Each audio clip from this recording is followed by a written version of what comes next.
Hello, everyone. This is your unemployed chef. I hope everybody is having a nice, cool Labor Day weekend. It's absolutely beautiful outside. Just to get started, for some reason, for this recipe and all my other recipes, I just can't find onion powder in the store for some reason.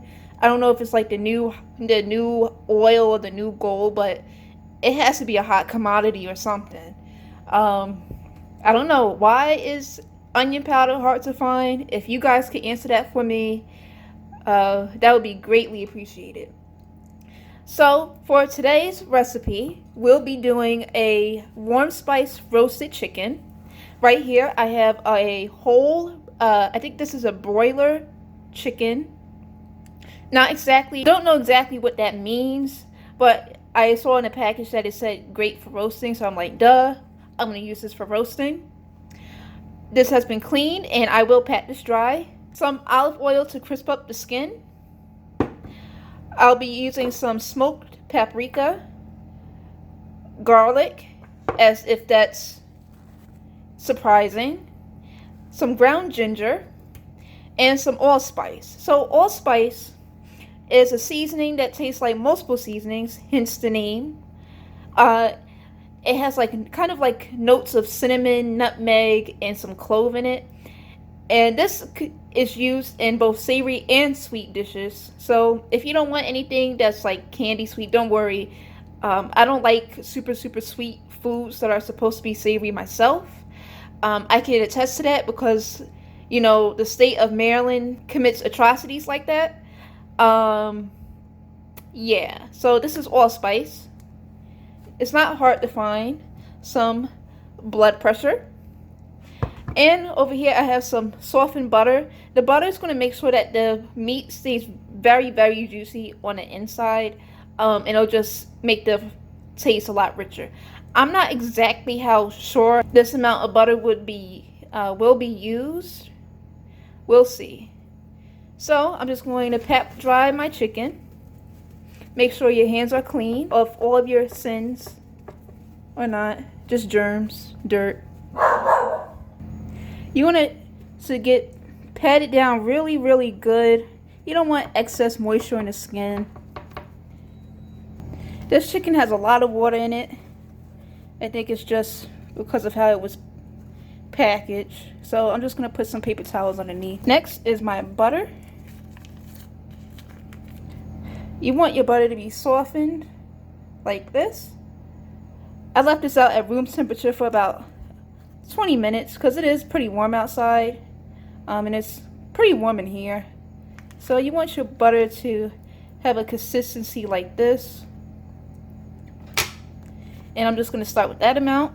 So I'm going to start off by taking my butter, just a small bit off my knife.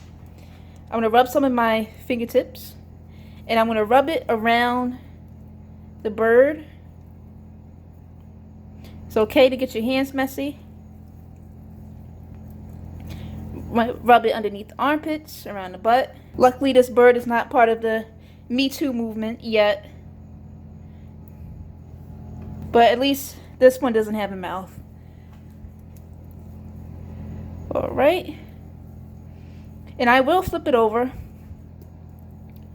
I just want to make sure everything is spread nice and evenly.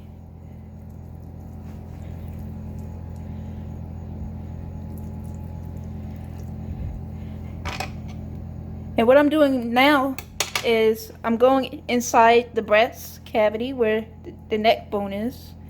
And I'm putting some of the butter inside right here. And then I'm going to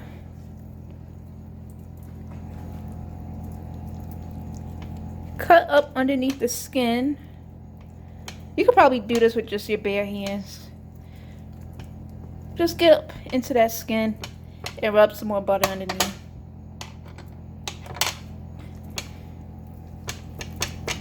Alright, next is my olive oil. Small amount in my hand. I really need to buy a olive oil drizzler, if that's the real name for it. And then I'm also going to put some more olive oil as it's cooking, just to make sure that the skin is crispy. So, alright, that goes for the top. And now, for my seasonings. So I'm going to start with my garlic powder. And these are all to taste. And don't worry about the allspice. Oh, I don't want my chicken to be sweet. All of these I cannot speak today. All of these savory seasonings will surely balance it out. Everything's about balance, except when it comes to garlic. You can never have enough garlic. Next is my powdered ginger. That's a little hard to get out. So apparently my ginger doesn't want to come out, so I'm going to have to squeeze this and then hit it at the same time. Underneath by the wings. Next is my paprika. I think that just had a design flaw or something. A beautiful red coating. And last but not least, my allspice, the mysterious allspice. And I'm just going to lightly rub these in. Some of it will come off. And you know the drill. Some more butter. Sometimes I feel so French using this much butter. And that's a true fact. French people, or just French cuisine in general, they use a lot of butter. And if you have a piece of skin that's loose underneath the, I'll say towards the tail area, I'm just loosening the skin up underneath so I could put this butter inside. Use a little bit more butter, just a little bit. We are doing a whole chicken here. We're going to do our olive oil.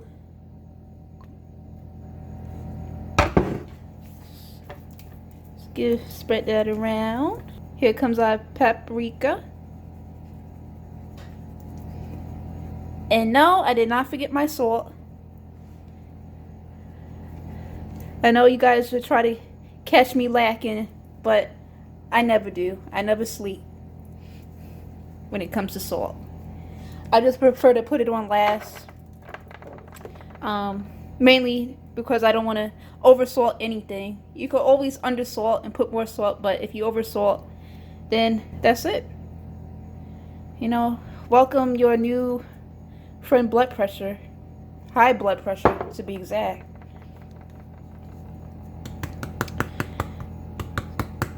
And now we're going to put it in the oven for about 40 to 45 minutes.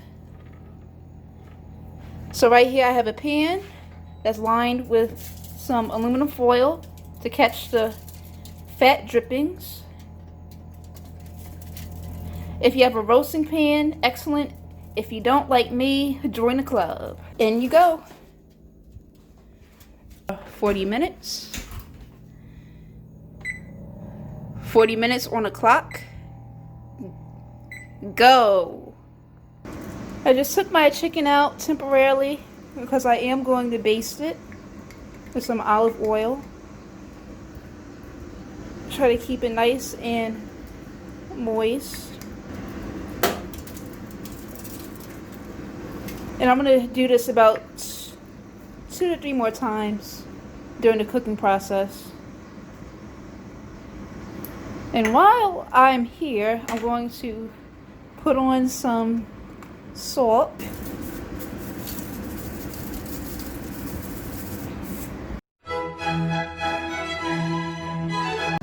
If you don't already, I use a meat thermometer when I'm roasting my chicken. It just helps me to keep track of when the chicken is done, than just relying on the oven time. And it prevents me from overcooking my chicken. So even though that I said that it would take 40 minutes, everybody's oven is different. So what I'm going to do is take the chicken out periodically. Right now it's at the 17-minute and 40-second minute mark. And I'm just going to check the internal temperature. And based on my thermometer, fully cooked poultry is at a temperature of 165. Sorry that my camera doesn't know how to focus. And when you have a meat thermometer like this, you always want to put it into the thickest part of the meat, since that takes the longest to cook. So right now I have it inside one of my legs. Make sure you don't put it in like an open cavity where the breastbones are. Right now it's reading about 145, and I'm looking for a temperature of 165. As you can see, my juices are starting to run clear. That's another indication that the chicken is done or close to being done. I'm going to let this cook just a little bit more so I can get the internal temperature to be at the 165 mark, and then I'll take the chicken out. This is my beautiful roast chicken. I didn't go the whole 40 minutes on my oven because it is pretty powerful. I just did my temperature check and my juice check. So right now, whenever you cook meat, it always tenses up when it's hot. So what I'm going to do now is a technique called tenting. So I'm just going to take a sheet of aluminum foil and lightly wrap my bird for about let's do it for about 10 minutes at the most, so that it can relax and all of the juices inside can reabsorb. So I'm just going to do it like so. And I'll see you guys in 10 minutes. Here is my beautiful chicken. I took the juices that collected at the bottom of the pan and I just basted my chicken over like that. So that's why it looks so awfully beautiful and shiny. And I always say this, I like my chicken how I like my men. Dark, juicy, and handsome. Look at how incredibly juicy my chicken is. That's why you want to use butter when you're making roast chicken. I hope you guys enjoyed this video. Don't forget to like, subscribe, share, and complain. In the coming weeks, I hope to give you guys some exciting updates to this channel. Good updates. This is your Unemployed Chef, and always chase that yum.